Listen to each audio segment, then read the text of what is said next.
ঈদ পরবর্তী সময় আবারও সরগরম হয়ে উঠছে রাজনীতির মাঠ। গত 2 সপ্তাহে ঈদের ছুটিতে শুভেচ্ছা বিনিময়ের মধ্য দিয়ে নিজ নিজ এলাকায় ভোটারদের কাছে গিয়ে নানা বার্তা দিয়ে এসেছেন বিএনপি ও জামায়াতের সম্ভাব্য প্রার্থীরা। আর নতুন দলের নেতারা চেষ্টা করেছেন ঈদের রাজনীতির মাঠে জনগণের কাছে নিজেদের পরিচিত করতে।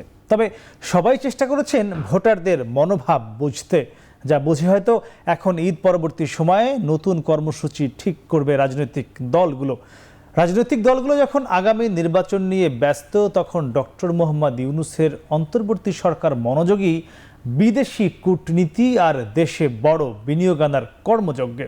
বিশেষ করে 4-5 দিনের ব্যবধানে ভারতের প্রধানমন্ত্রী ও চীনের প্রেসিডেন্টের সাথে বৈঠকের পর বেশ শক্তপোক্ত অবস্থানে রয়েছে অন্তর্বর্তী সরকার, যার ফলে ধীরে ধীরে কিছুটা হলেও সাধারণ মানুষের মনে হয়তো আলাদা করে জায়গা করে নিতেও শুরু করেছে ডক্টর মোহাম্মদ ইউনূস। সব মিলিয়ে সরকার ও রাজনীতির মাঠ আবারও বেশ সরগরম। দর্শক, এসব নিয়ে আমাদের আজকের এখন প্রকাশ।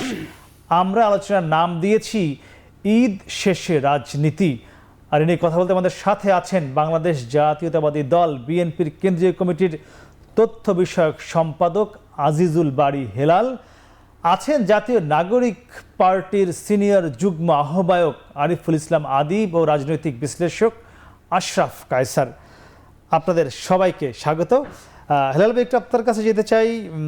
আমরা জানি ঈদের সময় আপনি ওমরায় ছিলেন, ঈদের আগে রমজান মাসে নিশ্চয়ই এলাকায় গিয়েছেন। আপনি যেখান থেকে আগামীতে নির্বাচন করতে চান কিংবা ঈদ পরবর্তী সময় হয়তো গিয়েছেন, খোঁজখবর নিয়েছেন, কথা বলেছেন। তৃণমূল মানুষের কি মনের অবস্থা কেমন বুঝলেন ঈদে গিয়ে? ধন্যবাদ আপনাকে। এবং আপনি যে প্রশ্নটা করেছেন, এই প্রশ্নটা নিয়ে অনেক বড় কথা বলা যায় যে তৃণমূল মানুষ অর্থাৎ গ্রামের মানুষ বা প্রান্তিক মানুষগুলো সবাই কিন্তু এবার ঈদের যে আনন্দ, একটা বৃহৎ আনন্দ হয়েছে। গত 17 বছরে বাংলাদেশের মানুষ যেহেতু একটা সাপ্রেশনের মধ্যে ছিল, একটা অপারেশনের মধ্যে ছিল, সেখান থেকে মানুষের যে ফ্যাসিবাদের পতনের পরে বা ফ্যাসিস্ট শক্তির পরাজয়ের পরে সমস্ত মানুষ এবার উৎফুল্লভাবে ঈদ উৎসব পালন করেছে। এবং এটা এই উৎসব দ্বারা প্রমাণ করা যায় যে আপনার যে ফ্যাসিবাদ বাংলাদেশে ছিল, তারা যে মানুষের উপর অত্যাচার নির্যাতন করত, এখন কিন্তু সেই অত্যাচার আর নির্যাতনটা নেই। তার মানে এটা প্রমাণ করে যে বাংলাদেশের যে রাজনৈতিক দলগুলো, তারা সবাই সহমর্মিতাভাবে এবং সহাবস্থানের ভিত্তিতে আওয়ামী লীগ ব্যতীত অন্য সব রাজনৈতিক দলগুলো ঐক্যবদ্ধভাবে ঈদ উৎসব পালন করেছে। এটা বাংলাদেশের রাজনৈতিক দলগুলোর একটা বিরাট ক্রেডিট এটার জন্য, যে অন্তত প্রশাসন বা সরকারের কোনো রকম তত্ত্বাবধান ছাড়াই বাংলাদেশের জনগণ, বাংলাদেশের সমাজ যে কত বড় একটা সহাবস্থান প্রকাশ করতে পারে, যেটা 5ই আগস্টের পরে আমরা দেখেছিলাম যে 3 দিন সরকার ছিল না, তারপরেও বাংলাদেশ কিন্তু যতটা ব্যাকলাশ হওয়ার কথা ছিল তা হয়নি। সমাজ যেহেতু আমাদের স্ট্রং এখানে, এইবার ঈদেও কিন্তু সেটা প্রমাণ হলো। আরেকটা জিনিস পাশাপাশি আরেকটা হতাশাও কিন্তু তৃণমূল পর্যায়ে বিরাজ করছে, যে বাংলাদেশের মানুষ কিন্তু উৎসব প্রিয়।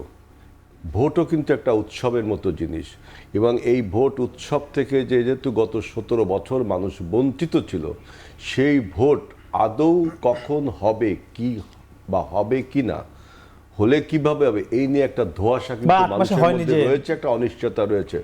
সবার একই কোশ্চেন, ভোটটা কি ডিসেম্বরে হচ্ছে? আমি তখন বলছি যে আমরা তো জানতাম যে 25 সালের ডিসেম্বরে হবে, কিন্তু এটা তো এখন আবার দেখছি 26 সালের জুন পর্যন্ত নিয়ে গেল।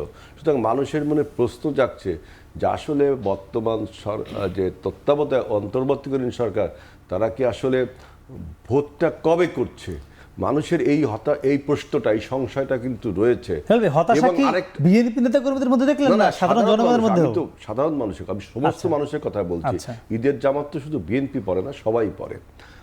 এবং আমার কথাটা আপনি দেখুন যে মানুষের প্রশ্ন যে আসলে ভোটটা কি ডিসেম্বরে যেহেতু হচ্ছে না বলে, আমরা জানি ডিসেম্বরের মধ্যে হয়তো আগেই হবে বা ডিসেম্বরে, এটা পলিটিক্সে আমরা ধারণা করি বা আমরা দাবিও করি।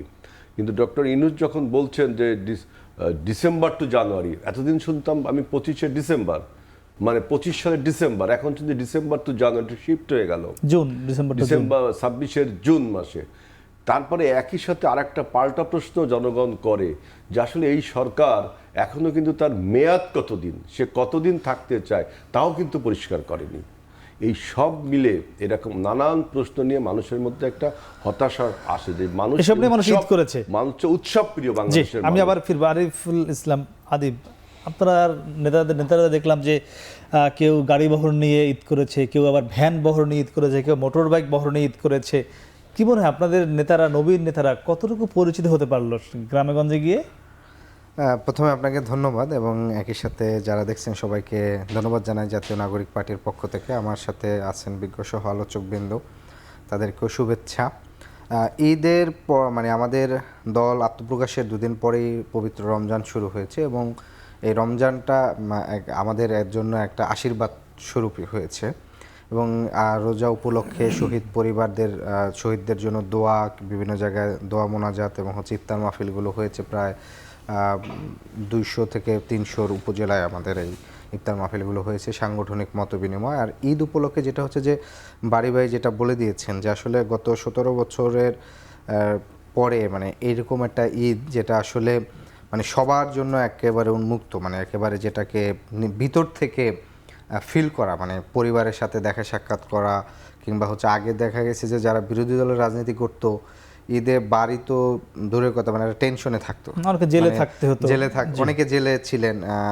তারপরে যারা বাহিরে থাকেন তাদেরও একটা সংশয় ছিল। তো সেই জায়গার থেকে ঈদটা ছিল একেবারে সবার জন্য উন্মুক্ত। এটা একেবারে সকল রাজনৈতিক দল, শুধুমাত্র আওয়ামী লীগ কিংবা 14 দলীয় জোটের কিছু নেতাকর্মী ব্যতীত বলা চলে সবার জন্য একটা উন্মুক্ত জায়গা ঈদটা ছিল। আর যেটা বলেছেন যে গাড়ি বহর বলতে আসলে এই তথ্যটাও একটু কম, মানে আমার কাছে যেটা আমাদের যে সবসময় নেগেটিভ নিউজ এবং বেশি ফোকাস করা হয়।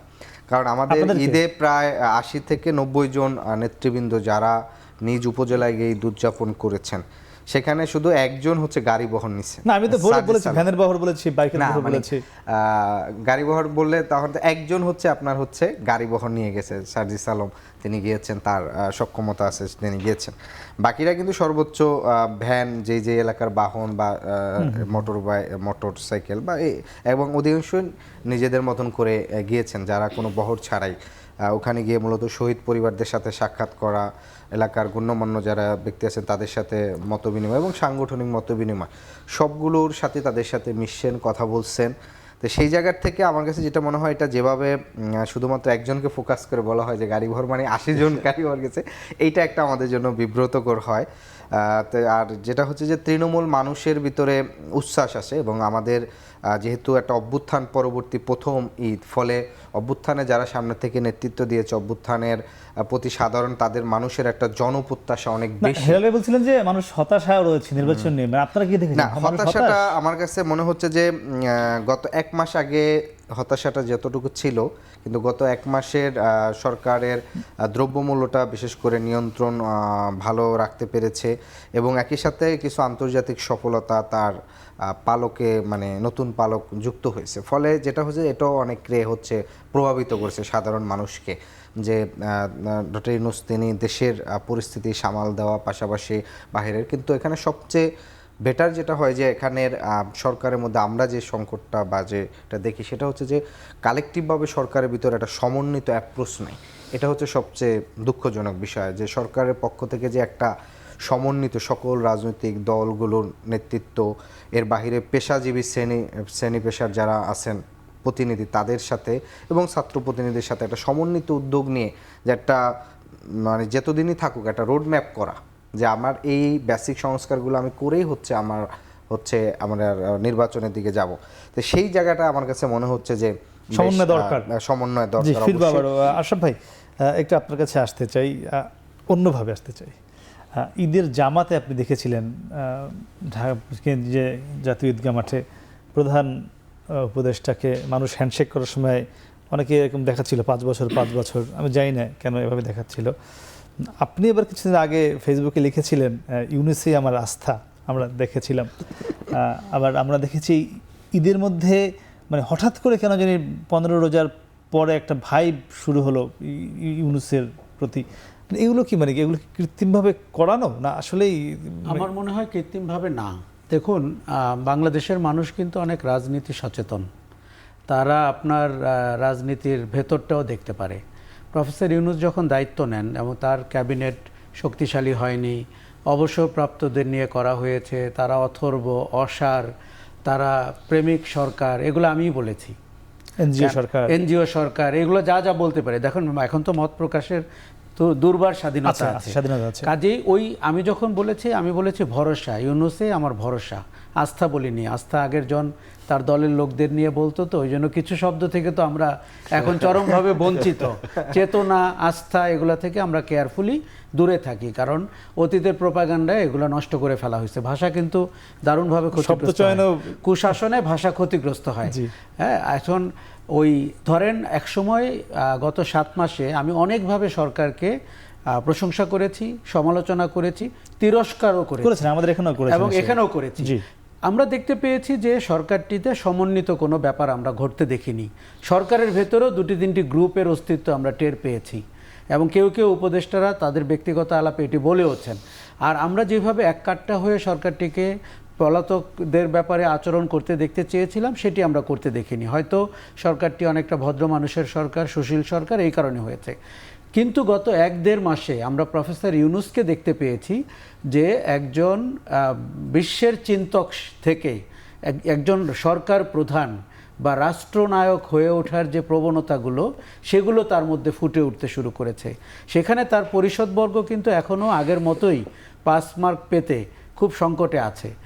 কিন্তু উনি যেটা করেছেন, ধরেন আপনি যখন 7 সিস্টার নিয়ে কথা বলবেন, সেটি যদি চায়নাতে গিয়ে বলেন, তার যে ভূরাজনৈতিক গুরুত্ব এটি উনি বুঝতে পেরেছেন এবং সেটি করেছেন। নরেন্দ্র মোদী তার সাথে সাক্ষাৎ করতে চাচ্ছিলেন না, কিন্তু যেই মুহূর্তে আপনি 7 সিস্টার নিয়ে চায়নাতে আলাপ করেছেন, তখনই উনি সাক্ষাৎকারের সময় দিয়ে দিয়েছেন। এই যে কৌশলগত সিদ্ধান্তগুলো, এটি তাকে অন্য উচ্চতায় নিয়ে গেছে। উনি যখন আপনার বড় মাঠে খেলার কথা বলেন, উনি যখন এমনকি ডোনাল্ড ট্রাম্পের শুল্ক নীতিকে 3 মাসের জন্য ডেফার করতে বলেন, তখন আমরা টের পাই যে উনি আমাদের অভ্যন্তরীণ রাজনীতির যে চোরাগলি, সেগুলোর দিকে কম নজর দিয়ে উনি বিশ্বের বুকে বাংলাদেশকে একটা অন্য সুশাসনের জায়গায়, দক্ষিণ এশিয়ার নেতৃত্বের জায়গায়, আপনি দেখবেন যে উনি শুরু থেকেই সার্ক পুনরুজ্জীবনের কথা বলছেন, আসিয়ানের মেম্বার হতে চাচ্ছেন। আপনি দেখুন, রাজনীতির একটা বড় শক্তি কিন্তু অর্থনৈতিক দর্শন। আপনি কি করে এমপ্লয়মেন্ট দিবেন, কি করে বিনিয়োগ আনবেন, কি করে আপনি অর্থনীতির ইন্ডিকেটরগুলো ভালো করবেন, এই জায়গাগুলোকে আমরা দেখতে পাচ্ছি যে রাজনৈতিক সরকারের চেয়ে ব্যক্তি ইউনূসকে আমরা দেখতে পাচ্ছি যে অনেক বেশি অন্য উচ্চতায় বাংলাদেশকে নিয়ে যাওয়ার একটি স্বপ্ন দেখছেন। দেখুন, আমরা রাজনৈতিক সরকারের পক্ষের, গণতান্ত্রিক শাসনের পক্ষে, কিন্তু তার দুর্বলতাগুলো কিন্তু আমরা বলতেই হবে। সেই দুর্বলতা হচ্ছে, আপনি দলকে তুষ্ট করতে গিয়ে, দলীয় কর্মী এবং সোকল নেতৃত্বকে তুষ্ট করতে গিয়ে আপনি কিন্তু সুশাসনের পথে হাঁটতে পারেন না। সেটি আজকে যারা ক্ষমতায় যাওয়ার কথা ভাবছে এবং ভাবছে যে আওয়ামী লীগ খারাপ ছিল, তাদের ক্ষেত্রে আমরা অতীতে ঘটতে দেখেছি। আমার আশঙ্কা আগামীতেও ঘটতে দেখব। আচ্ছা, এখানে মানে যেমন অনেকেই একটু যারা মুরব্বী মানুষ, যারা রাজনৈতিক সচেতন, তারা ডক্টর ইউনূসকে জিয়াউর রহমানের যে শুরুটা ছিল তার সঙ্গে তুলনা করে থাকেন ইতিবাচকভাবে। তাহলে এমন যখন তুলনা চলে আসে, বা ডক্টর ইউনূসকে যখন এইসব কথাবার্তা আসে, যখন 5 বছরের ইঙ্গিত দেওয়া হয় ঈদগাহ মাঠে, তখন বিএনপির মতো একটি দল যারা এত বছর ধরে ভোটের অপেক্ষা করছে, জামাত, তাদের করণীয় কি? তাদের জন্য তো এটি নিশ্চয়ই মানে ভালো লাগার বিষয় হতে পারে না। দেখুন, আপনি ভালো লাগবে না তখনই যখন আপনি দলীয় সংকীর্ণ দৃষ্টিতে পৃথিবীকে দেখবেন। আপনি যদি অতীতের মতো করে নিজেকে তুলনা করেন, তখন ভালো লাগবে না। কিন্তু এই বিএনপি তো জাতীয় সরকারের কথা বলছে, সেখানে তো দলীয় সরকার নাই, মানে সবাই মিলেই সরকারটা। এই বিএনপি তো সংস্কারের কথা বলছে। এই বিএনপির মুখে আপনি অতীতে কখনো তো শোনেন নাই পার্লামেন্টের একজন প্রধানমন্ত্রী কবার থাকবেন, এই আলোচনাগুলো তো 3 বছর আগে বিএনপি নিজেই করেছে। যদিও তখন রাজনৈতিক বাস্তবতা ভিন্ন ছিল। আমি প্রায় বলে থাকি, জুলাই আগস্টের পরে বিএনপিকে আরও প্রকাশ্য, আরও প্রধানতম সংস্কারগুলো নিয়ে কথা বলতে হবে। দেখুন, ডক্টর মোহাম্মদ ইউনূসকে আমি প্রায় 12-14 বছর আগের থেকে বলছিলাম, আমাদের দুর্ভাগ্য ছিল যে এরকম একজন মানুষকে আমাদের সরকার ব্যবহার করতে পারছিল না, যাকে বিশ্বের অন্যান্য দেশ করেছে, অন্যান্য কর্পোরেশনগুলো করার চেষ্টা করেছে, বা যেই থিঙ্ক ট্যাঙ্কগুলো ছিল তারা, বাংলাদেশ পারেনি। এখন যদি আপনি এই মানুষটির সার্ভিস পেতে চান, তাতে কি খুব দোষের কিছু আছে? আমরা যদি একজন যোগ্য মানুষকে বলতে চাই এবং উনি যদি আমাদের আইনানুগ প্রক্রিয়ায়, আমাদের নির্বাচন প্রক্রিয়া অথবা দলগুলোর ঐক্যমত্যের ভিত্তিতে কোনো একটি জায়গায় আরও কিছুদিন আপনাকে সার্ভিস দিতে পারে, আমি কিন্তু বারবার ওনার কথা বলছি, দ্যাট ডাজন্ট মিন আমি অন্তর্বর্তী পর্ষদ না। সরকারের এক্সটেনশনের কথা বলছি না। সেই ক্ষেত্রে কিন্তু আমার সমস্যা দেখি না। দেখুন, আমি একটা কথা বলি, কেন জিয়াউর রহমান অনন্য? জিয়াউর রহমান রাজনীতিতে মানুষ চিনতে পেরেছিলেন যে কাকে রাজনীতিতে আনলে উদার ছিলেন উনি। রাজনীতির গুণগত মান ভালো হবে। আমাদের কিন্তু আরও একবার আমরা ওই সংকটে পড়েছি। রাজনীতি কিন্তু প্রশ্নের মুখে, শুধু শেখ হাসিনা বা আওয়ামী লীগের কুশাসন প্রশ্নের মুখে তা কিন্তু পুরো না। রাজনীতি। এই যে আপনি যে বললেন যে 100টা গাড়ি নিয়ে বা 200টা গাড়ি নিয়ে কেউ যাচ্ছে, এটা তো পরিষ্কার, একজন করে থাকুক আর 3 জন করে থাকুক, এই কথা আমাদের বলতেই হবে। যারা করেছে তাদের খারাপ লাগবে, জি, জি। কিন্তু আমি যদি এই প্রবণতাই দেখি তাহলে তো আমি ভাববো যে ওই গোষ্ঠীটিও জুলাই আগস্ট থেকে আসলে কিছু শেখেনি। দেখুন, কনভেনশনাল রাজনীতি কিন্তু মানুষ বিতরণ করেছে, মানুষ নো বলেছে, রেড কার্ড দেখিয়েছে। আমাদের কেউ কেউ কনভেনশনাল রাজনীতি করে ভোটের বাক্সে ভালো করে আবার ক্ষমতায় যাওয়ার স্বপ্ন দেখছি। তাহলে কি দাঁড়ালো? তার মানে হচ্ছে ব্যক্তির পরিবর্তন চাচ্ছি। শেখ হাসিনার জায়গায় আমি আরেকজনকে চাচ্ছি, আওয়ামী লীগের জায়গায় আমার দলকে চাচ্ছি। বাংলাদেশের মানুষ কি জুলাই আগস্টে তাই চেয়েছে? না, একদমই চাইনি। হেলাল ভাই, এই যে কথাবার্তাগুলো শুনে মানে কি একটু আকাশে মেঘ দেখার মতো ভয় পাচ্ছেন কিনা? না, ভয় পাচ্ছে না। আমি কিছু আশরাফ ভাইয়ের সাথে কিছু দ্বিমত পোষণ করতে চাচ্ছি, দ্বিমত না, আমি কিছু তর্কে লিপ্ত হতে যাচ্ছি। মানে যে ওরকম আস্থার ভরসা, যেমন আস্থা ভরসা, উনি যে বললেন যে ডক্টর ইউনূসেই ভরসা, সেই ভরসাটা কতদিনের জন্য, তাই না? কারণ ডক্টর ইউনূসকে তো একটা সার্টেন পিরিয়ডের জন্য সার্টেন একটা দায়িত্ব দেওয়া আছে, তাই না? এখন উনি যতই কোয়ালিফাইড লোক হন, আপনি কি তাকে without any election, without any people's mandate আপনি তাকে কতদিন রাখতে চান? যতই ক্যারিজমেটিক লোক হোক, আপনি তাকে কতদিন রাখতে চাচ্ছেন? আচ্ছা, উত্তরটা আমি কুইকলি না, আমি একটু বলি আশরাফ ভাই, তারপর আপনি বলেন, একটু বলি। এখন আপনি বলছেন যে সার্কের কথা বললেন, ডক্টর ইউনূস বিমস্টেকের যে বৈঠক করেন সেখানে কিন্তু সার্কের কথা বলেননি। একটা নিউজ কিন্তু আপনার আসলো যে শেখ হাসিনার এক্সট্রাডিশন, যেটা প্রত্যাবর্তন, এইটা নাকি ডক্টর ইউনূস বলছে আপনার ইন্ডিয়াকে, অথচ ইন্ডিয়ান নিউজ মিডিয়া থেকে আমরা পেলাম যে কথাটা বলা হয়নি। তার যে আপনার সাংবাদিক, তার যে প্রেস সেক্রেটারি শফিকুল আলম, উনি বললেন যে শেখ হাসিনাকে প্রত্যাপন করার জন্য, এক্সট্রাডিট করার জন্য বলা হয়েছে। কিন্তু আমরা পরে দেখলাম এনডিটিভিতেও বলল যে ডক্টর ইউনূসকে প্রয়োজনের অতিরিক্ত কথা না বলার জন্য। আমরা প্রতিবাদ করি। এনডিটিভি বলেছে, মোদি কি বলেছে, সেই অংশগুলো বলেছে। অন্যান্য সংবাদ মাধ্যম দেখা গেল যে শেখ হাসিনার প্রত্যাবর্তনের কথা বলেনি। অতএব তার ওইখান থেকে যে আন্তর্জাতিক কূটনীতিতে তিনি খুব নাম করেছেন, যতই তিনি নাম করুন, তার জন্য কি আপনি তাকে অনির্দিষ্টকালের জন্য ক্ষমতায় রাখবেন? জনগণ যে হাইকোর্টে তাকে 5 বছর দেখিয়েছে, বলছেন না? আপনি বলছেন যে এটা কি ফ্যাব্রিকেটেড কিনা, বানোয়াট কিনা, এটা বলছেন না? এটা হতেও পারে আবার নাও হতে পারে। এখন এই সমস্ত দৃশ্যের অবতারণা করে আপনি কি আসলে সেই শেখ হাসিনার মতো উইদাউট নির্বাচনে আরো 5 বছর ক্ষমতায় থাকতে চান? তাহলে কি আপনার আন্তর্জাতিক সেই নাম ভুলে যাব, আমি একটু বলি আপনাকে। প্রথম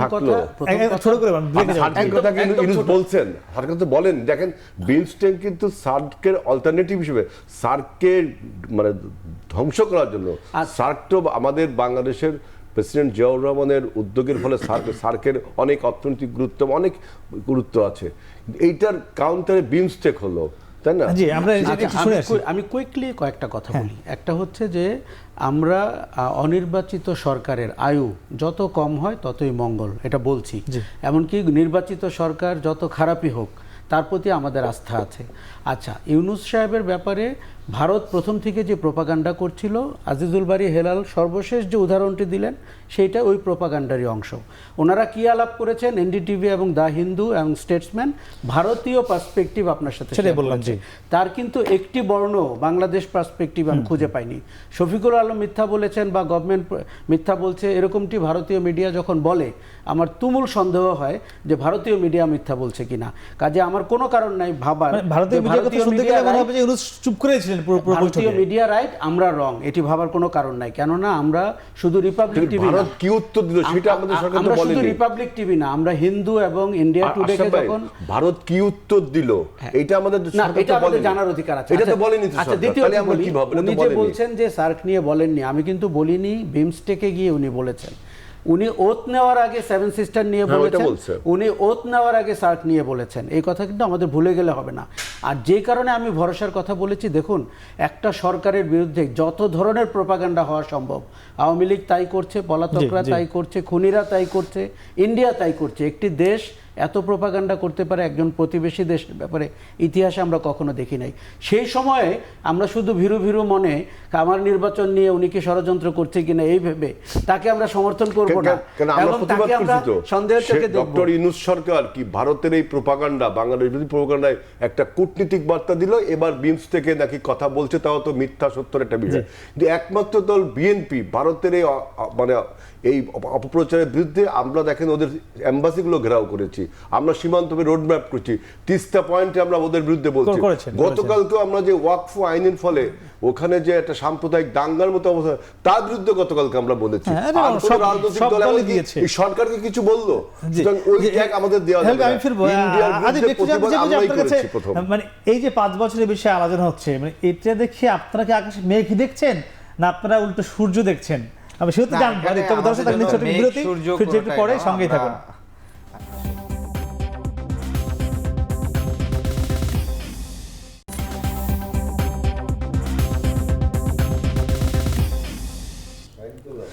ফিরলাম বিরতির পরে, কথা বলছিলাম ঈদ শেষে রাজনীতি নিয়ে। আমরা ছিলাম জাতীয় নাগরিক পার্টির সিনিয়র যুগ্ম আহ্বায়ক আরিফুল ইসলাম আদিব আপনার কাছে। আমরা যে বিষয় নিয়ে কথা বলছিলাম যে ইউনূস সরকার কতদিন থাকবেন, কেউ নানান আকারে ইঙ্গিতে ইশারায় 5 বছরের কথা বলছেন, এগুলো দেখে এনসিপি কি আকাশে মেঘ দেখছে না সূর্য দেখছে? এনসিপি আসলে মেঘ কিংবা সূর্য কোনোটার বিষয়ে তারা একপাক্ষিকভাবে দেখছে না, বরং আমরা যেটা মনে করছি, আমি ইতিপূর্বে বক্তব্যে বলেছি যে বাংলাদেশ রাষ্ট্র বর্তমান যে জায়গাটায় আছে সেই জায়গাটা আমরা দেখেছি স্বাধীনতার পর থেকেই রাষ্ট্র আকারে গড়ে ওঠে নাই। কারণটা হচ্ছে আমাদের যে বৃহৎ দলগুলো যখনই ক্ষমতায় গিয়েছে, দলীয় দৃষ্টিকোণ, যে তাদের যে আদর্শ সেই অনুযায়ী রাষ্ট্রের সকল প্রতিষ্ঠানগুলোকে দলীয়করণ করেছে এবং নাগরিক হিসাবে আলাদা যে একটা মর্যাদা, সেই জায়গাটা কিন্তু রাষ্ট্রটা গড়ে ওঠেনি। ফলে এর পরবর্তীতে আমরা যেটা বলেছি যে এখন সময়টা হচ্ছে বাংলাদেশকে রাষ্ট্র হিসাবে গড়ে তোলার। যদি বাংলাদেশটা রাষ্ট্র হিসাবে গড়ে ওঠে তাহলে কে আওয়ামী লীগ করছে, কে বিএনপি করছে, কে জামাত, কে এনসিপি কিংবা কোনো এই পরিচয়টা তখন খুব গৌণ হয়ে যায়। কিন্তু আমরা যেটা দেখি যে ধরেন রাষ্ট্রের যে প্রতিষ্ঠানগুলো, যে বিশেষ করে আইন শৃঙ্খলা, বিচার বিভাগ থেকে শুরু করে প্রত্যেকটি প্রতিষ্ঠান হচ্ছে ক্ষমতা কেন্দ্রিক, হচ্ছে একটা সেবা দেওয়া বলেন কিংবা ক্ষমতার সাথে হচ্ছে তাদের সেবা প্রদান করার জায়গাটা ঘুরে। ফলে এইবার হচ্ছে সবচেয়ে বাংলাদেশের জন্য একটা ঐতিহাসিক সময়, সেটা হচ্ছে যে সকল রাজনৈতিক দলগুলোর একটা ঐক্যমত হওয়া যে এই সংস্কারগুলোর মাধ্যমে বাংলাদেশের যে শাসনতান্ত্রিক কাঠামো পরিবর্তন, রাজনৈতিক যে সংস্কৃতি সেটার পরিবর্তন করে একটা নতুন বাংলাদেশের দিকে এগিয়ে যাওয়া। কিন্তু আমরা যেটা দেখতে পাচ্ছি যে বিদ্যমান কিছু দল তারা হচ্ছে যে পুরনো যেই কাঠামো আছে সেই কাঠামোটাই রেখে দেওয়ার জন্য এক ধরনের যুক্তি দেখাচ্ছে নানা ধরনের। ফলে এটা হচ্ছে যে এক ধরনের মত দ্বিমত কিন্তু তৈরি হচ্ছে। আবার আরেকটা বিষয় হচ্ছে যে দেখেন বাংলাদেশের টোটাল যে জনগোষ্ঠী, মানে আমরা যে সবাই আমরা বক্তব্যে বলি যে জনগণের আকাঙ্ক্ষা এটা, জনতার আকাঙ্ক্ষা এটা, সকল রাজনৈতিক দল মিলে আসলে টোটাল কত % জনগোষ্ঠীর প্রতিনিধিত্ব করে, এটা একটা গুরুত্বপূর্ণ বিষয়।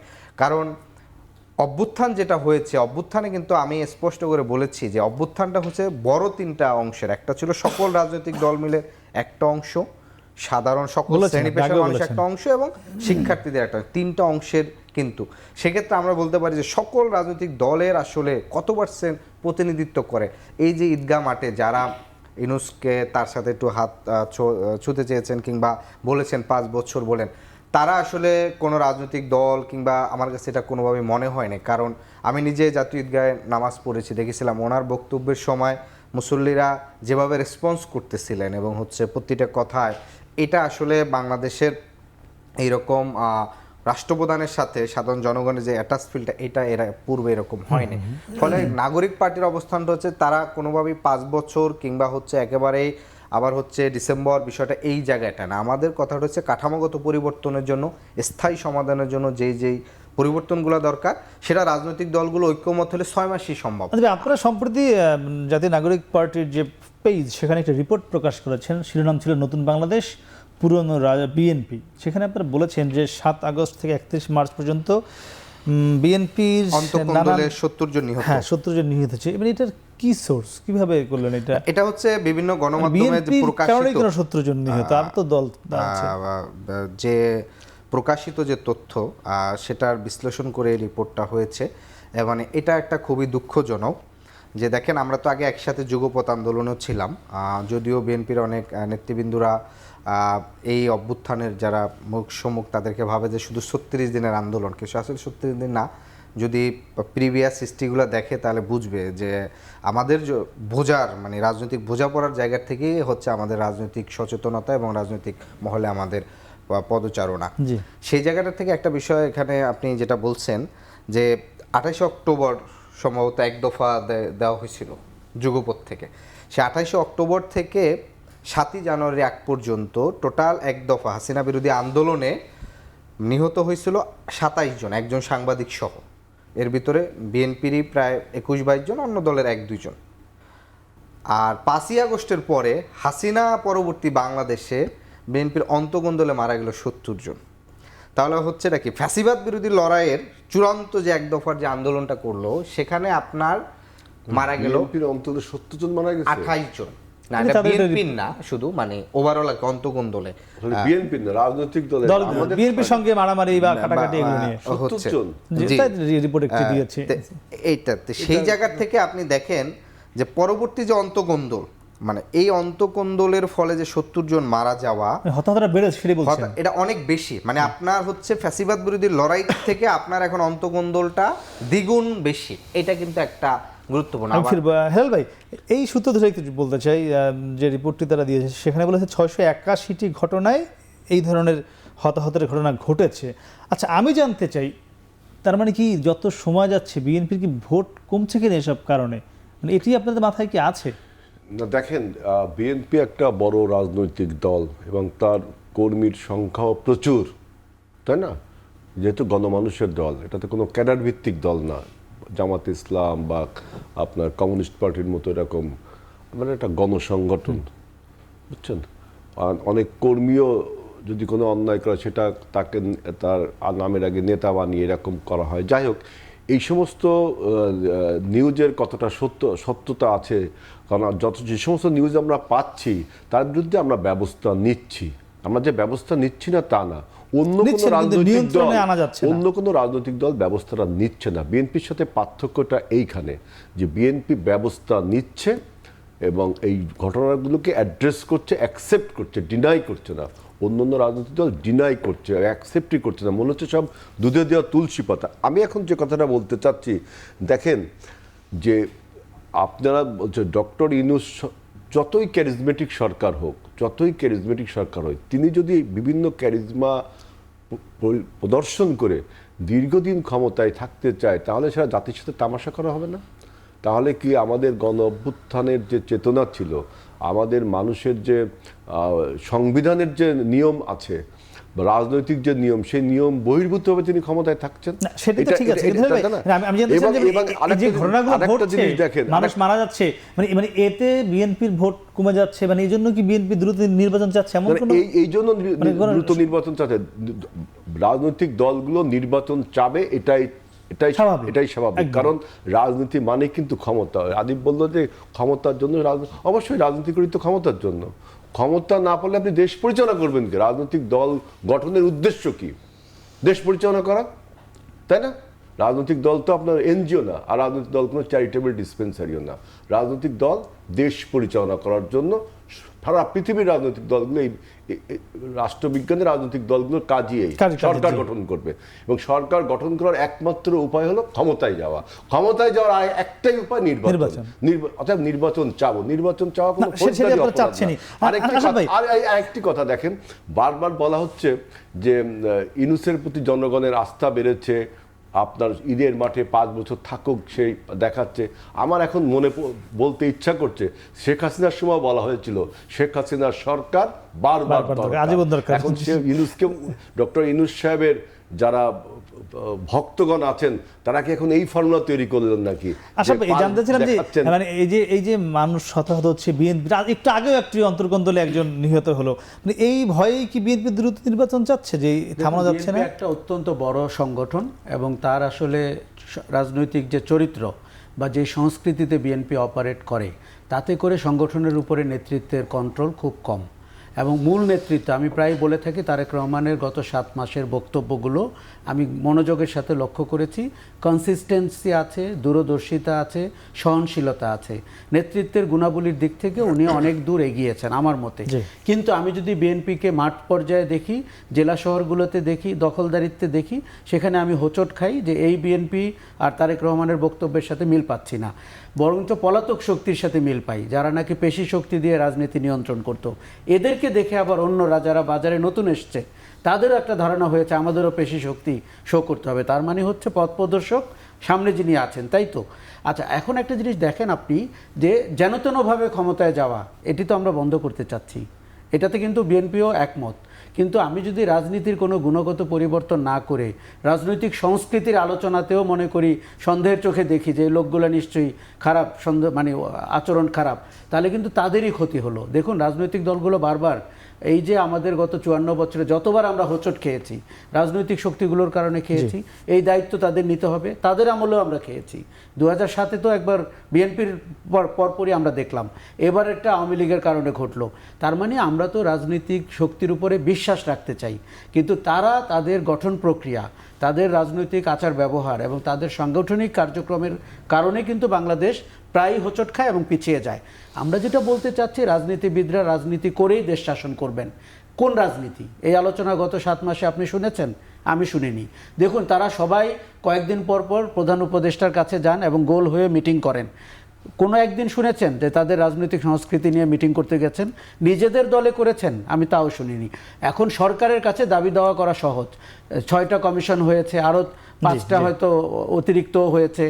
এইসব তো প্রশাসনিক সংস্কার, এইসব হচ্ছে আমাদের রাষ্ট্রীয় প্রতিষ্ঠানগুলোর সংস্কার।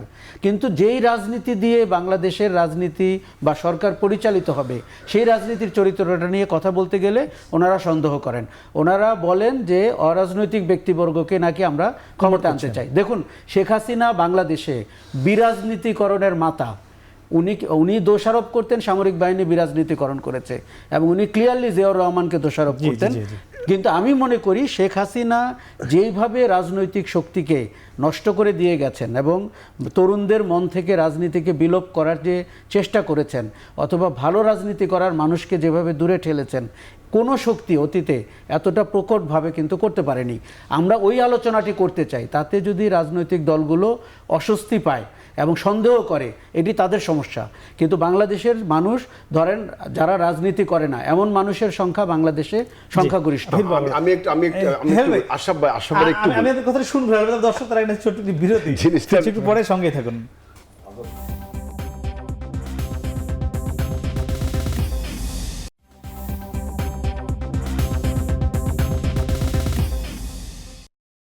ফিরলাম বিরতির পরে, কথা বলছিলাম ঈদ শেষের রাজনীতি নিয়ে। আমরা ছিলাম আজিজুল বাড়ি হেলাল আপনার কাছে। আপনি একটি বিষয় বলবেন, সঙ্গে আমি আরেকটি প্রশ্ন করতে চাই। এই যে পরপর দুবারের যে প্রধানমন্ত্রী থাকার বিষয়টি, বিএনপি বলছে পরপর 2বার, তবে গ্যাপ দিয়ে আবার হওয়া যাবে।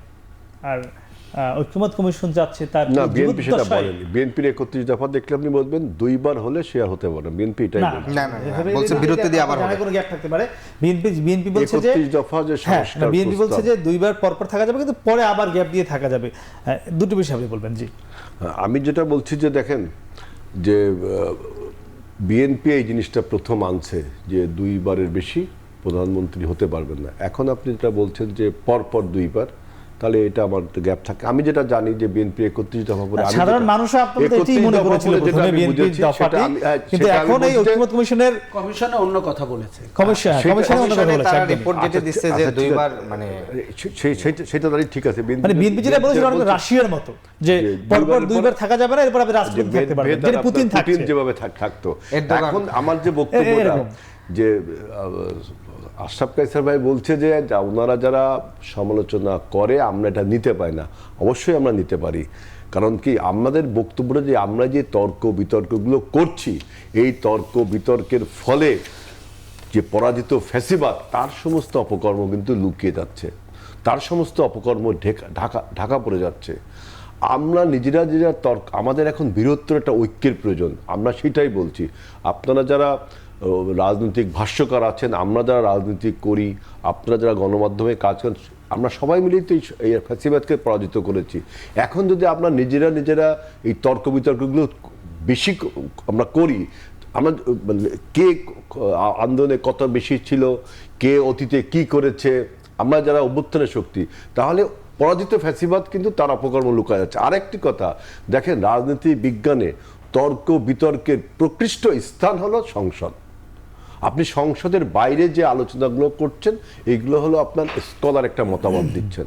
আপনি এখানে আমরা যেটা কথা বলছি এটা স্কলার মতামত দিচ্ছেন, বাইরে যে কথা বলছেন একটা স্কলার মতামত। এই সমস্ত মতামতকে সিনথেসিস করার এবং সমস্ত মতামত নিয়ে আলোচনা করার প্রকৃষ্ট স্থান হলো সংসদ।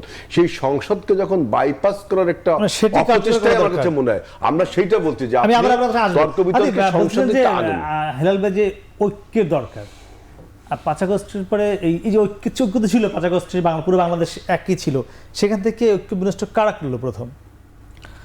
কারা করছে বিনষ্ট বিষয়টা এটা না, এটা হচ্ছে ক্ষমতাকে কেন্দ্র করে মূলত দ্বিমত হয়েছে। এখনো কিছু জায়গায় ঐক্যমত আছে, সেটা হচ্ছে যে বিশেষ করে আওয়ামী লীগ, নৌকা এবং ফ্যাসিবাদ ইস্যুতে। প্রতিবাসের ইস্যুতে কিন্তু সকল দলই একমত। আপনি কালকে একদম। শেখ হাসিনা বলুক একটা বক্তব্য দিতে আসবে কোনো একটা ইস্যু, দেখবেন যে সবাই যার যার জায়গায় কিন্তু ঐক্যমত আছে। কিন্তু ক্ষমতার কাঠামো পরিবর্তনের জায়গার থেকে বিএনপি কিংবা অন্যান্য দলগুলোর মধ্যে ঐক্যমত তৈরি হয়েছে। সেক্ষেত্রে দেখেন একটা মজার ইন্টারেস্টিং বিষয় হচ্ছে নির্বাচন সংস্কারে সিপিবি থেকে জামাত ইসলাম তারা কিন্তু চাইছিল হচ্ছে প্রপোর্শন ইলেকশন, সংখ্যানুপাতিক ইলেকশন।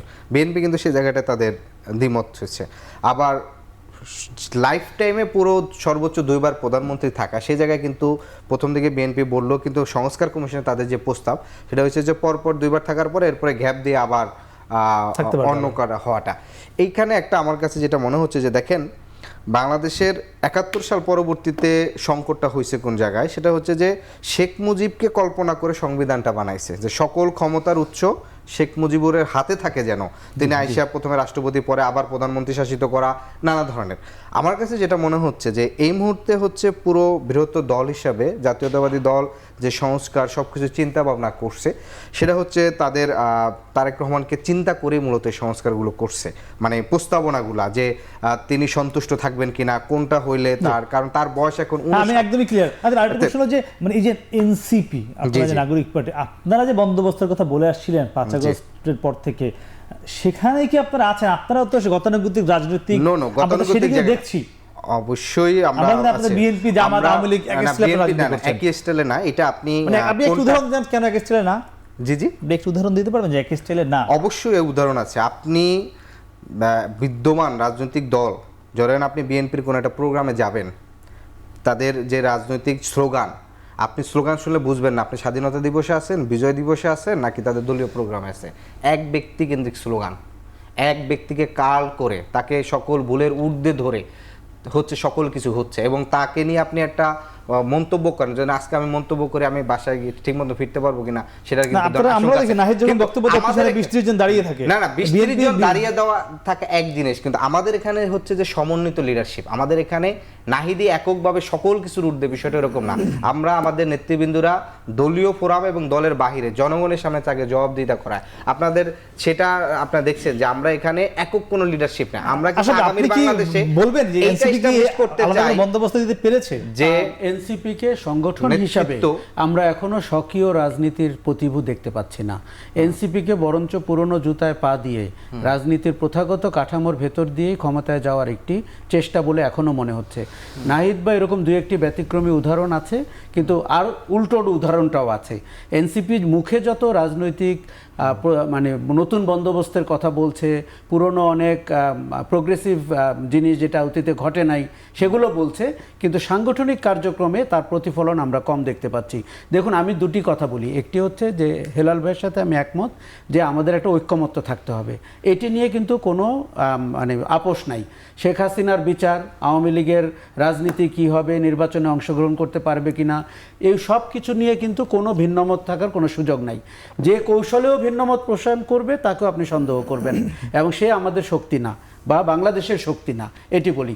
কিন্তু একটি নতুন রাজনৈতিক বন্দোবস্ত যে করতে হবে সেটি কিন্তু পরিষ্কার, সেটি কে কিন্তু করবে? কোথায় না, করবে? আমি বলি সেটি কিন্তু শেখ হাসিনার বিদায়েরও 3 বছর আগের থেকে অনেকেই আমরা বলতে শুরু করেছিলাম যে যেহেতু উনি নির্বাচন ব্যবস্থা ভেঙে দিয়েছেন, যেহেতু উনি বাংলাদেশ রাষ্ট্রের সব অর্গানকে তার হাতের মুঠোয় নিয়ে নিয়েছেন, যেহেতু তিনি 15 বছর ধরে বাংলাদেশের সমস্ত রাজনৈতিক শক্তিকে শেষ করে দিয়েছেন, এইভাবে তো দেশটা আগাতে পারবে না। আচ্ছা, এখন কে বন্দোবস্তটি করবে? দেখুন, এখানে আপনি মেসেঞ্জারকে গুলি করবেন না, কারণ যিনি এই কথাটি বলছে আপনি আত্মস্থ করেন। বিএনপি আত্মস্থ করে কিনা যে একটি নতুন রাজনৈতিক বন্দোবস্ত দরকার, এটা সবার আগে কিন্তু বিএনপি বলছে, এটা না, কিন্তু এই জন্য- আসলে- এখন করছে কিনা? না, না, এই যে- আমরা দেখেন, না, না, আমরা আমি একটু শেষ করি। 2016 কেন সাল- বিএনপি বলবো না? আজকে যদি আমি প্রথমে অন্য দলের নাম বলে 3 নম্বরে বিএনপি বলতাম, ওনারা তাতেও রাগ হতেন। না, না, তা হতো কারণ না। হতো, কারণ না, কি না। শোনেন, এটা আপনার ধারণা। আমি সিরিয়াসলি আশরাফ ভাই, এটা আপনার ধারণা। আমি সিরিয়াসলি বলি, এটা আমি এরকম কিন্তু না। বিএনপি বড় দল এটি বিবেচনা করেই বলছি, কারণ BNP makes a big difference. না, শুনেন, আমি বলছি আমি যে- একটু বলি, এই বন্দোবস্তের দায়িত্ব কিন্তু আমাদেরই নিতে হবে। দেখুন, একটি অন্তর্বর্তী এই সরকার বন্দোবস্তের কথা কি আজকে- আপনারা আগে বললেন? না, না, আপনারা আমাদের সন্দেহ করেন কেন? না। আমরা তো এই বন্দোবস্তের কথা 2016 সালে প্রথম বলেছি, ঠিক আছে, যখন কিন্তু- স্বৈরাচারের সামনে কেউ কথা বলতে পারে না, সেই স্বৈরাচারের রক্তচক্ষুর সামনে দাঁড়িয়ে আমরা সন্দেহ করার 2016 কিছু সালে, কারণ শুনেন, দেখা গেছে। 2016 সালে 90 আমরা 3 জোটের যে রূপরেখা না, না, সেটা ওই- কিন্তু পরবর্তীতে আমি হয় না। এইটা অন্য একটা আলোচনা। আবার তুমি এইটা আব্বাস বলতে ভাই পারো। গতকালকে যে না, তুমি বক্তব্য বিক্ষিপ্ত দিচ্ছেন। আলোচনা করলে তো আপনার আলোচনা শেষ হবে না। আমরা বলছি যে সংস্কার বা রাষ্ট্র মেরামত বা রাষ্ট্র বন্দোবস্তের কথা বিএনপি প্রথম 2016 সালে ভিশন 2030 মাধ্যমে বলেছে না? এরপর 2020 সালে বলেছে, 2022 সালে আমরা ক্রমাগতভাবে বলছি। আচ্ছা, 5 বছর পর চাঁদাবাজি বন্ধ করতে পেরেছে বিএনপি? চাঁদাবাজির সংস্কার, চাঁদাবাজিটা তো এটা তো সংস্কারের অংশ, চাঁদাবাজিটা কিন্তু দলীয় কোনো বিষয় না, চাঁদাবাজিটা পার্সোনাল একটা অ্যাক্টিভিটিস। সেই পার্সোনাল অ্যাক্টিভিটি যখন দলীয় আমরা দেখি যে দলের কোনো লোক যদি এটার সাথে জড়িত থাকে, তখন তার উপর ব্যবস্থা নিচ্ছি, এটি কিন্তু যেখানে রাজনৈতিক সরকার নিতে সংস্কৃতি। পারে। আমরা শেষ করবো তো, 10 সরকার সেকেন্ড। আইনি ব্যবস্থা নিতে পারলো আমি না। আপনাকে একটা পরিষ্কার কথা বলি, আপনার এই তিতা পথ দিয়ে আমরা শেষ করব। বিএনপি যত দূর আগাতে পারবে, রাজনীতিতে বিএনপির ভবিষ্যৎ তত মজবুত হবে। কিন্তু বিএনপি যদি শর্টকাট খোঁজে যে আমরা 3 বছর আগে বলেছিলাম সংস্কার, এখন আবার কিছু কিছু ভিন্নমত পোষণ করছে, যেমন প্রধানমন্ত্রীর মেয়াদ নিয়ে, এটি কিন্তু বিএনপি আগে বলেনি। জি। হেলাল ভাই হয়তো দেশে ছিলেন না যখন কমিশনে বিএনপি গিয়েছিল, আমরা অবাক হয়েছি। দ্বিতীয়টা বলি, মহিলাদেরকে সংসদে যে মনোনীত করা হতো, আপনি জানেন কি ধরনের স্ক্যান্ডাল জি, বাজারে আছে। বিএনপি গিয়ে কি করেছে জানেন? 50 জনের জায়গায় 100 জনকে মনোনীত করার প্রস্তাবনা দিয়েছে। তার মানে শেষ BNP করবো, আশরাফ ভাই, শেষ না, করতে তার হবে। মানে বিএনপি নির্বাচিত মহিলা প্রতিনিধি চাচ্ছে না। এটি যদি রাজনীতি হয়, এটি তো প্রোগ্রেসিভ রাজনীতি না। এটা আলোচনা হতে পারে। না, না, নতুন এটা আলোচনা হতে পারে তো। বন্দোবস্ত না, অবশ্যই মানে- আমরা মনে করি আলোচনার আমাদের মাধ্যমে রাজনীতি সকল করবেন। সংকট কেটে যাবে। আপনাদের 3 জনকে ধন্যবাদ। দর্শক, আমরা কথা বলছিলাম 3 জন অতিথির সঙ্গে। নানান মত দ্বিমত আলোচনার সমালোচনার মধ্যেই আমরা প্রত্যাশা করি বিএনপি সহ যারাই আগামীতে দেশ পরিচালনায় আসবে, এসবের ঊর্ধ্বে উঠে দেশকে এগিয়ে নিতে কাজ করবে, সে প্রত্যাশা শেষ করছি। শুভরাত্রি।